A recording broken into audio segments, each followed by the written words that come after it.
I don't know what's in the water in Europe right now, but man, they're coming out with some seriously cool stuff, and this is the latest car to continue that trend.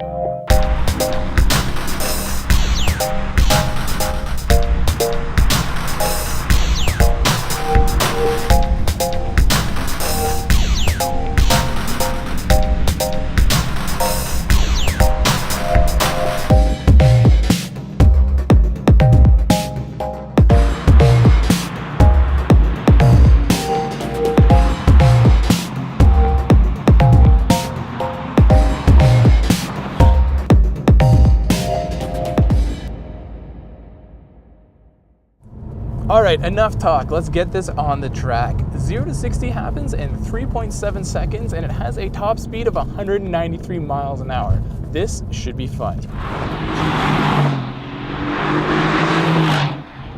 As you may be able to see, it's not exactly the nicest day out. It is cold and wet, and this big powered rear-wheel drive car wants to hang the tail out all the time. Now, that said, it is quite controllable, and I'm not having any sort of shock oversteer moments. But you do need to pay attention. Mercedes has done a pretty good job with the steering. It's a little bit lighter than I like, but it does communicate very well to the driver what the tires are doing, and you can feel all the bumps and imperfections on the road through it. The tires on this car have good grip even in the wet. In the dry, obviously they're better, but in these conditions, I'm surprised how fast we can go and how much lateral grip we have on some of the faster off-camber corners.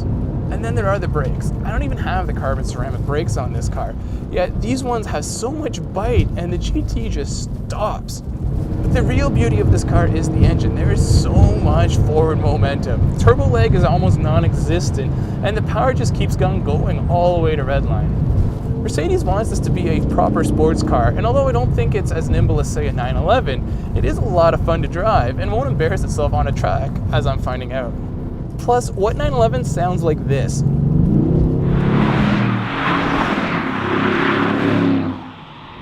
Anyone who thought a 4-liter V8 was gonna sound bad in the new line of AMGs, you're wrong. This car sounds fantastic. Oh, and in case you're wondering, that is 100% real noise. Nothing fake, nothing fed into the cabin.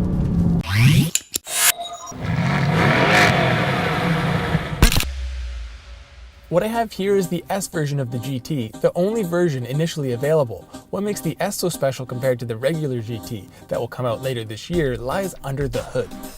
An AMG-built all-new 4-liter turbocharged V8 comes standard in all versions of the GT, but in the S, power is bumped up to 503 horsepower and 479 pound-feet of torque. This may sound like a run-of-the-mill German 4-liter turbo. I mean, everyone has one, right? But this is something different. The new AMG V8 has its 2 turbochargers mounted in between the V of the cylinder banks, similar to where the Corvette puts its supercharger. This cuts down on turbo lag and packaging space. Mercedes claims it's the first engine to have an inboard mounted turbocharger and dry sump lubrication. The car uses a 7-speed dual-clutch transmission that sends power to the rear wheels. The GTS is more than just an engine, it's a complete package. It may be a front-engine car, but since the transmission is positioned in the back of the car, it still has a rear-biased 47 to 53% weight distribution. The S ditches the regular GT's mechanical rear differential for a faster-reacting electronic differential. The GTS will also come standard with AMG Ride Control that electronically alters the dampers, as well as a 3-stage stability control system. If you want even more performance, there are optional carbon ceramic brakes that measure almost 16 inches in diameter up front. Then there's the AMG Dynamic Plus package that includes adjustable engine and transmission mounts. In the soft setting, they provide great comfort and a smooth ride. Stiffen them up and the engine and transmission feel glued to the chassis to deliver better response and a lot more vibrations. This is the second car designed and built by AMG. Like the SLS, it retains classic Mercedes styling cues. It's a couple of inches longer and substantially wider than the Porsche 911 or the Jaguar F-Type. As gorgeous as the outside of the GT may be, the inside is absolutely stunning. Mercedes claims it makes you feel like you're slipping into the cockpit of a fighter jet. That may be a bit much, but there are some definite aeronautic design cues in here.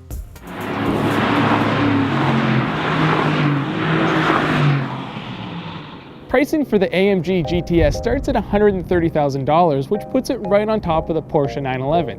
Now, it might not be able to topple that icon in terms of all-out performance, but it is gorgeous, fun to drive, and sounds amazing. That alone makes it an interesting alternative to the vast sea of 911s.